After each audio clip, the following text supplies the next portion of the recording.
Alright, so today we're diving into some underrated open world games that you probably haven't given a fair shot to.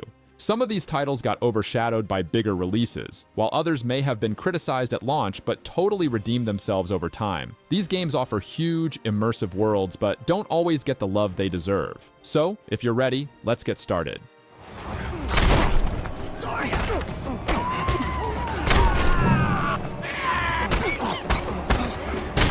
First up, we have Mad Max. We're starting strong here with Mad Max. This one sort of flew right under the radar when it launched. You had blockbusters like Metal Gear Solid 5 and The Witcher 3 taking up all the attention back in 2015.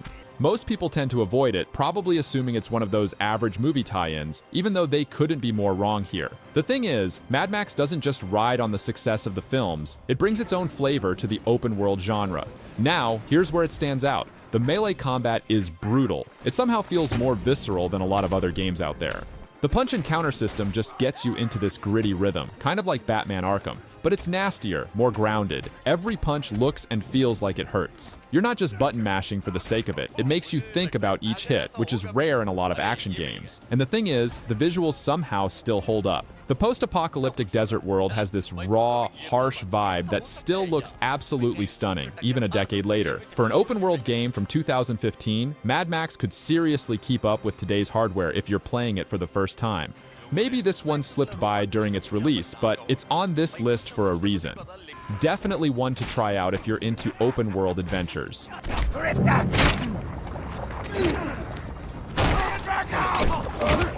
This could be worth my while. Oh no! Next up is Dead Rising 4. Dead Rising 4 came out in 2016, 3 years after Dead Rising 3, and brought Frank West back to the spotlight. Frank's literally reminding you that he's covered wars in like the first minute. It's familiar territory, massive hordes of zombies, a mall to explore, combo weapons all over the place, survivors to help, the photography system, all that's classic Dead Rising flair. But a lot of fans might walk away feeling like it's missing something. To be fair, the absence of the time limit from the older games really does stand out. The tension is just gone. And for a series that's all about managing time between scoops and cases, it's hard not to miss that level of urgency. That being said, Dead Rising 4 still manages to stick the landing. The open world is surprisingly fun. Instead of being trapped in a mall all the time, you get to explore the town of Willamette more freely. It really gives you that chaotic small-town apocalypse vibe. The environments feel more lived in than in previous games, and just roaming around trying to take on endless zombie waves. It has its own kind of satisfaction. And hey, the most unique feature over the previous title is the exosuit. It's absolutely nuts. You get to feel like a god, basically tearing through zombies, and that's something that Dead Rising 3 definitely didn't have. Fun, despite missing a few things from the old recipe, and whatever criticisms are thrown its way, it still holds its own as a more open, free-roaming Dead Rising experience.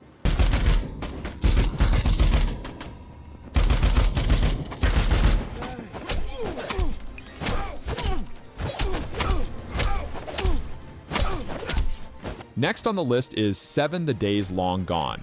7 The Days Long Gone is easily one of the more ambitious indie open-world titles out there. Released in late 2017, this isometric RPG isn't your typical fantasy setting. It throws you into a post-apocalyptic cyberpunk world. The game's open world, the Vetral Empire, is rich with vertical exploration, which isn't something you see often in isometric games. Now, what's unique is how they designed movement. Freeform parkour within an isometric RPG is pretty wild. Scaling walls, leaping across rooftops, sneaking between guards. It's not what you'd expect from this angle, but it works. The world feels alive with quest lines that branch out based on your choices, so you're not just stuck doing generic fetch quests. On the flip side, the combat can be hit or miss. Sometimes it feels a bit clunky, especially compared to the fluid movement. Still, the stealth mechanics make up for that, encouraging different playstyles whether you want to go loud or quiet. For some, combat falls short, but if you're looking for a rich open world with unique exploration, 7 The Days Long Gone has a lot to offer.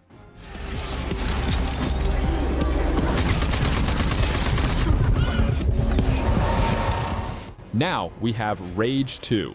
Rage 2 is one game that, despite being overshadowed by bigger titles, totally deserves some serious attention.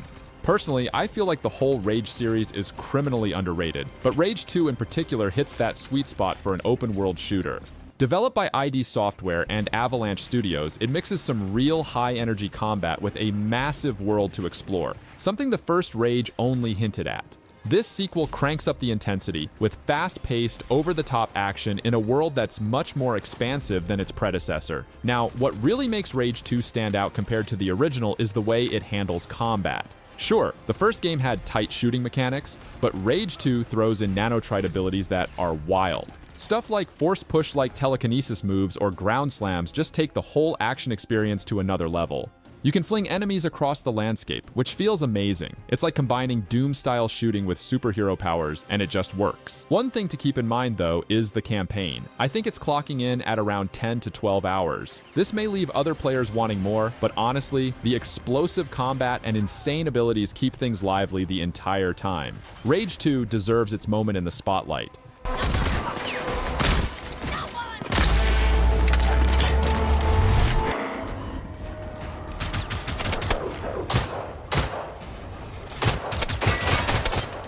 Here's another one that has flown under many players' radar, Generation Zero. Generation Zero's premise is pure 80s sci-fi gold. You're dropped into an alternate history Sweden where the world's gone eerily quiet, except for the murderous robots roaming the countryside. You and your friends, if you play co-op, are trying to survive, scavenging for supplies, and piecing together what happened in this huge open world, all while strategizing how to take these machines down. The world's full of small towns, farms, and forests, blending the beauty of Swedish landscapes with the cold, looming menace of killer robots. Now, it's kind of a mystery how this one flew under the radar for so many folks that love open-world survival games. Maybe it's the slower pacing that threw people off at launch, or the lack of a deep story, which some players expect in these kinds of titles. Who knows? Still, once you get into it, that atmosphere really hooks you. Sneaking through towns, hearing that 80s synth music subtly pulsing as you try to avoid those machine patrols, it all comes together in a way that feels tense without being overwhelming. 5 years later, and guess what? The game's visuals and mechanics still hold up. If you love open-world survival with a co-op element and a uniquely brutal setting, Generation Zero deserves another shot. You just have to give it the chance it maybe didn't get back when it dropped.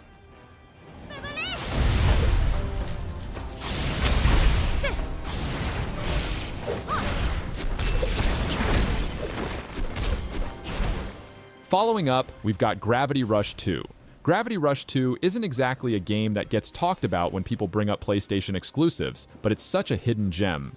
The whole gravity bending mechanic from the first game comes back, but everything feels more refined and polished. You start the game with tighter controls and deeper gameplay that makes moving from point A to point B way more enjoyable than you'd think in an open-world game. You're not just running across rooftops or stealing cars, you're literally shifting gravity to zip through vibrant, vertical environments. Players of the first game will probably notice immediately how much smoother the controls are. In Gravity Rush 1, it could feel a little clunky at times when you were flying through the air, kind of like your character wasn't totally in sync with gravity flipping around. But in Gravity Rush 2, that's ironed out. The combat also switches things up as you can now use different gravity styles, adding depth as you mix up your attacks based on the situation. And then the ending? Some people say it's the real highlight of the entire experience across both games. Like, everything just clicks, and it's way more meaningful if you've been along for the ride since the first. There's something poetic about the chaos in the world snapping into place for just a brief moment. It punches right in the feels.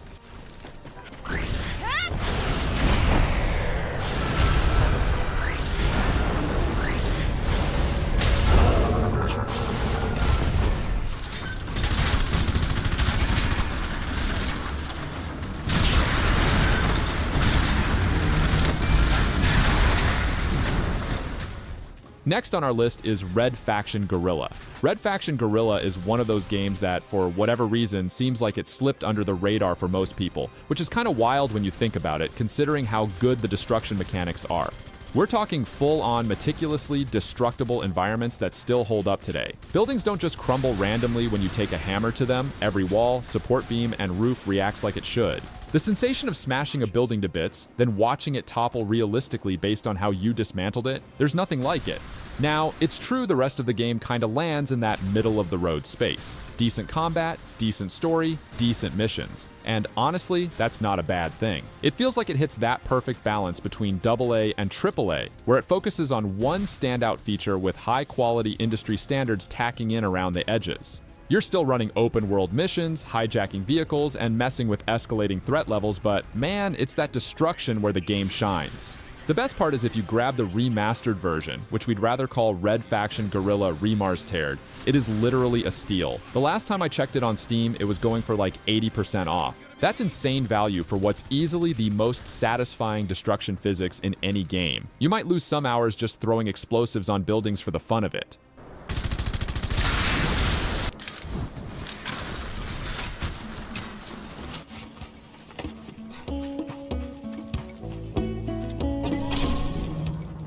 Now, it's time to highlight Sable. If you're into open-world games that let you just explore without shoving combat down your throat, Sable is kind of a dream. It's this indie gem that not enough people seem to be talking about.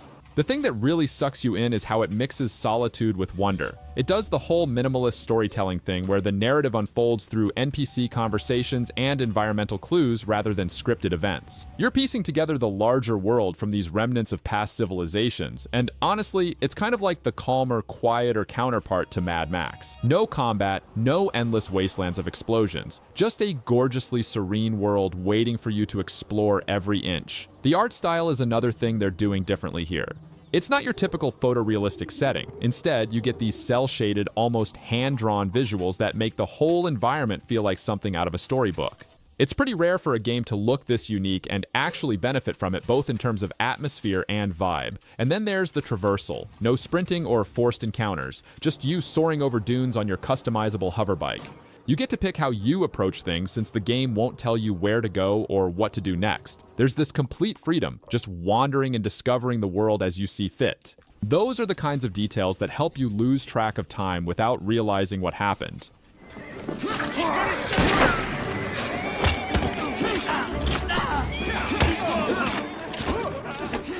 Let's continue the ride with Assassin's Creed Syndicate. Assassin's Creed Syndicate seems to be the Assassin's Creed game that most people glance over, which is kind of surprising considering it landed right when the series was starting to experiment a bit more with the formula. Now, sure, Syndicate might not sit at the top compared to the crowd favorites like Odyssey or Origins, but let's be real, every AC game has its highs and lows, right?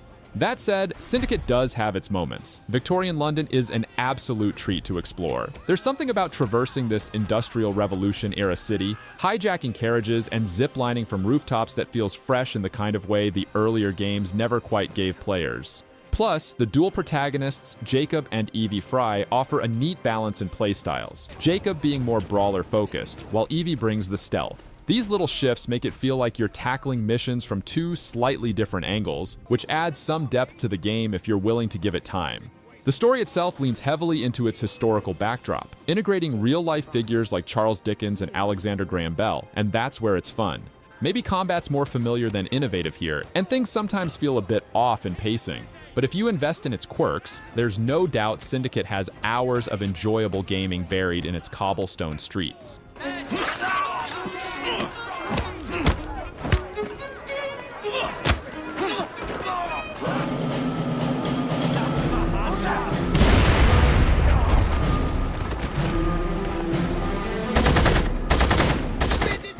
Up next is something you'll definitely want to check out, the Saboteur. I don't know about you, but I really found the world of the Saboteur a very unique take on World War II.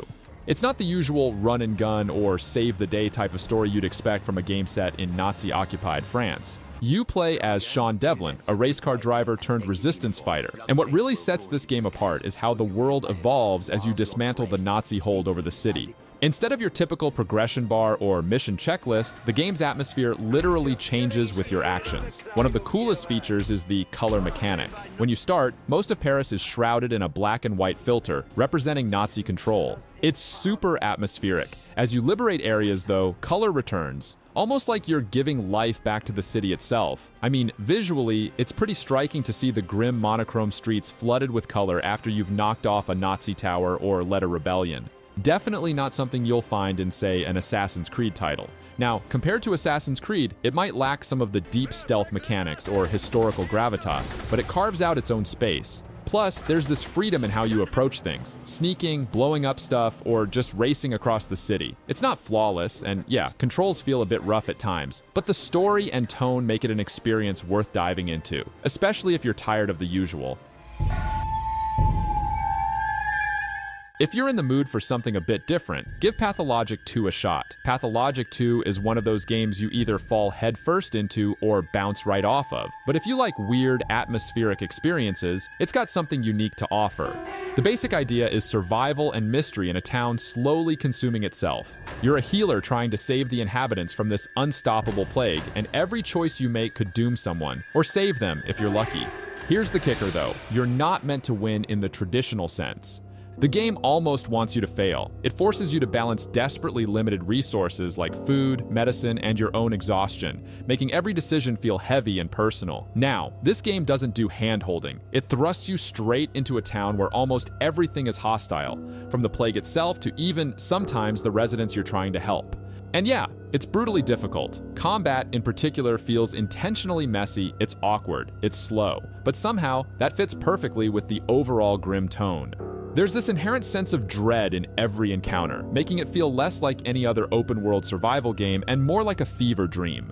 Visually, the game leans into this feeling too. The art direction is striking. Everything looks decayed, off-kilter. It's not traditionally pretty, but there's beauty in its bleakness. If you're not afraid to be stressed out or get a little weird, Pathologic 2 goes where most games won't dare.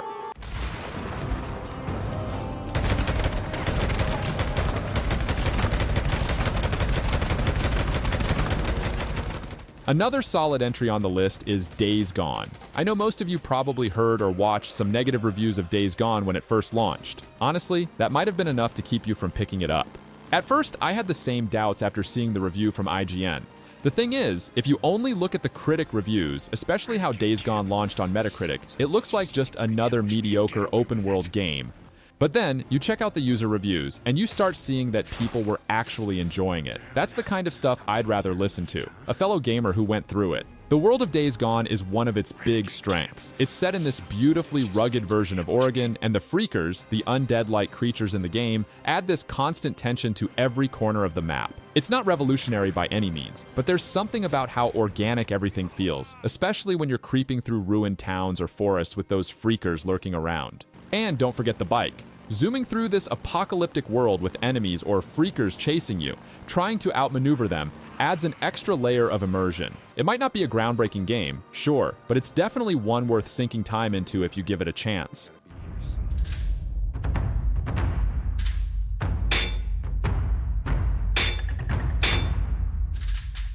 Next, we've got Kingdom Come: Deliverance. Kingdom Come: Deliverance doesn't get the same treatment as the big open-world names out there, but honestly, it should. Yeah, there are thousands of players now, and it's got quite the dedicated fan base these days, but it didn't blow up like some other titles that gather massive attention in the first few months. This game has crawled its way to where it's at, slowly gaining respect as people start to realize how unique it is. If you haven't given it a shot yet, there's a lot you're missing out on. The thing with Kingdom Come is how realistic it tries to be. It's grounded in actual medieval history with no magic or dragons, and that kind of makes it stand out compared to the fantasy-laden hits like The Witcher or Skyrim. You're just some guy, Henry, trying to survive a brutal, unforgiving world. Combat's tough, and there's a real focus on medieval authenticity. Not everyone's into that slower burn, though. Truth be told, the pacing's a bit on the slower end. Sometimes, it feels even slower than something like Red Dead Redemption 2, and we know Red Dead Redemption 2 leans into its own brand of slow realism. Now's probably the best time to jump in, especially with the sequel coming next year. It's the perfect excuse to dive into it and get familiar with this carefully crafted world.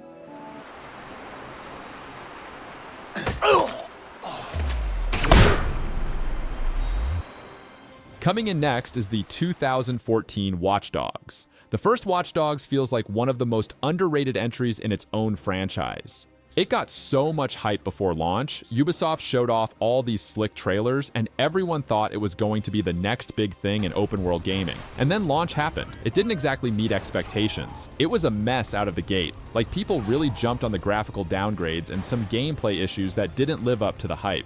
It's kind of Cyberpunk 2077 all over again. But just like Cyberpunk, Ubisoft put in the work to patch it up over time, steady updates, cleaning up glitches, and beefing up features. Now, it's a lot smoother than it was on day one. If you didn't give it a chance back then, now's a good time to circle back. People usually jump straight to Watch Dogs 2 or Legion, but there's a lot to appreciate about the original game's story, atmosphere, and its interpretation of Chicago. Plus, this game kind of paved the way for how hacking mechanics would evolve in modern games, at least in the way it's integrated into an open-world setting. Whether you're messing with city infrastructure to evade the cops or using surveillance cameras to scout an area, there's a real sense of power through technology that's become more and more of a staple in futuristic games since. Eat some more! Oh yeah, that's so delicious! Let's keep things going with LEGO City Undercover. There are so many open-world LEGO games out there nowadays, but for some reason, LEGO City Undercover kinda gets overlooked. I'm guessing it's probably because it was originally released on the Wii U, and not everyone had their hands on that console. Thankfully though, it's available on pretty much every platform now, so you've really got no excuse not to dive into this one. The thing that really sets LEGO City Undercover apart from other LEGO games is that it's an original story, totally divorced from any big movie franchise. No Star Wars, no Marvel, none of that. Instead, you play as Chase McCain, an undercover cop in LEGO City, tracking down bad guys in this fully explorable and pretty massive open-world environment. The funniest part? There's no supernatural, mystical, or superhuman powers here. It's grounded, well, as grounded as a LEGO game can be. And here's the coolest feature. It's got this fun, almost GTA-like sense of freedom to explore and do side activities, which you don't see in other LEGO titles. You can even hijack vehicles, although in a much more family-friendly way, of course. This is just a really fun game that nails the humor and charm the LEGO series is known for. If you've liked other LEGO games before, you might want to give this one a try.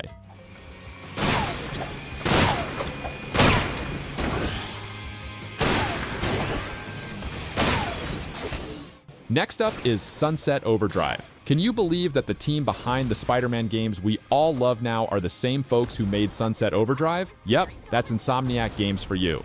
This game kind of got lost in the shuffle when it launched, but it's such a fun, chaotic ride. It's wild to think how much Insomniac blew up with Spider-Man, but back when Sunset Overdrive was first dropping, it didn't really get the recognition it deserved. It was overshadowed, most likely due to being an Xbox One exclusive at the time, and people just weren't giving it the attention it needed. That being said, if you're looking for a high-energy, open-world title that's packed with humor and doesn't take itself too seriously, Sunset Overdrive is a no-brainer. The world is this colorful, extreme version of a post-apocalypse where an energy drink has turned people into mutants, and the gameplay is all about speed, jumping, and grinding across the city in this exaggerated, flashy way. It's like Tony Hawk meets Jet Set Radio tossed into a blender of mayhem. It definitely laid some groundwork for Insomniac's traversal mechanics in Spider-Man. You can kind of see how they tapped into those fluid, over-the-top movements in Sunset Overdrive and refined them later on. Right now, Sunset Overdrive can also be played on PC. Unfortunately, it's not available on PlayStation or Switch.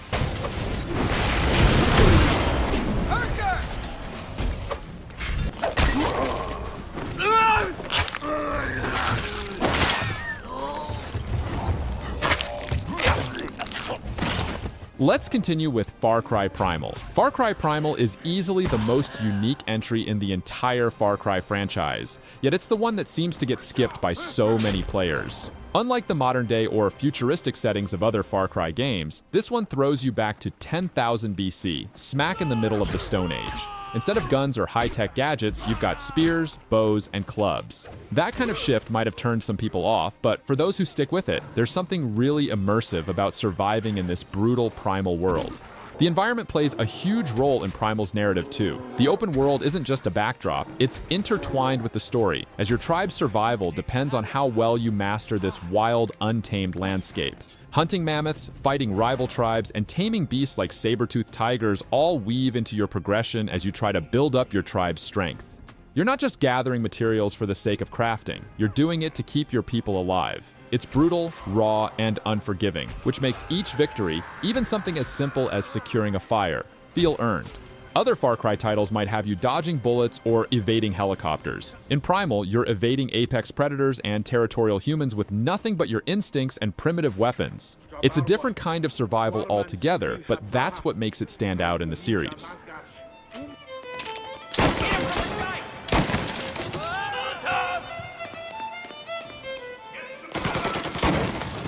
Let's not skip over Mafia Definitive Edition. Mafia isn't your typical open-world game, which might be why it feels so unique compared to others in the genre. Sure, the city of Lost Heaven is gorgeous. There's something about those 1930s streets with vintage cars rolling by that just oozes atmosphere. But if you're expecting a bunch of side activities scattered around the map, you won't find much here. Other than collectibles, there's not a whole lot to do outside the main story. Every time you jump back into a mission, it's pretty much objective after objective with little downtime to mess around or explore. There's a free roam mode, but that's mainly just cruising the city without the structured story. To be fair, I've mostly been playing through the story missions, so I'm not extremely familiar with everything the free roam mode has to offer, but from what I've seen, it's pretty bare compared to most open-world titles. That being said, don't let those details discourage you. Despite the lack of side activities, Mafia Definitive Edition is still a game I'd recommend when talking about underrated open-world titles. The story, focusing on the rise of a cab driver turned mobster, is engrossing, and the world serves as a beautiful backdrop to bring that narrative to life. It's not about packing the map full of distractions, but rather offering a cinematic experience with a detailed, atmospheric world to support it.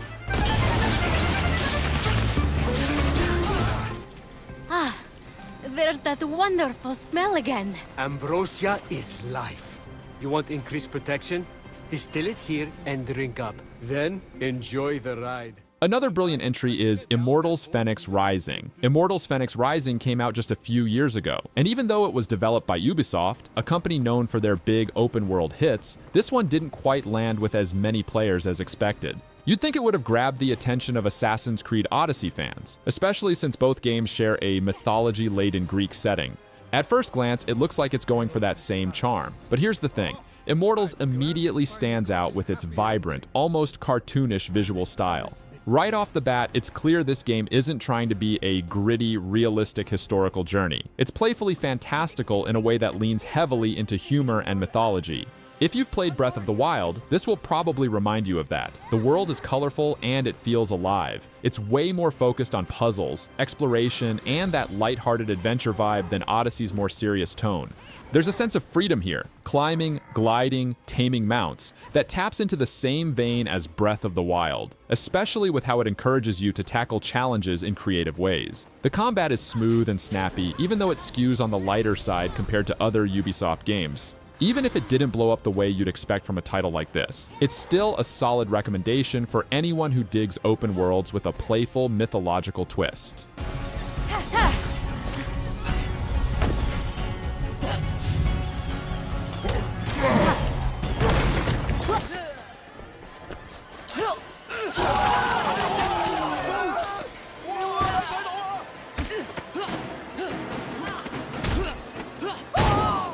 To wrap things up, here's Sleeping Dogs. Sleeping Dogs is that one game I'll never get tired of recommending. If you've watched any of my other videos, you've probably noticed that it pops up again and again.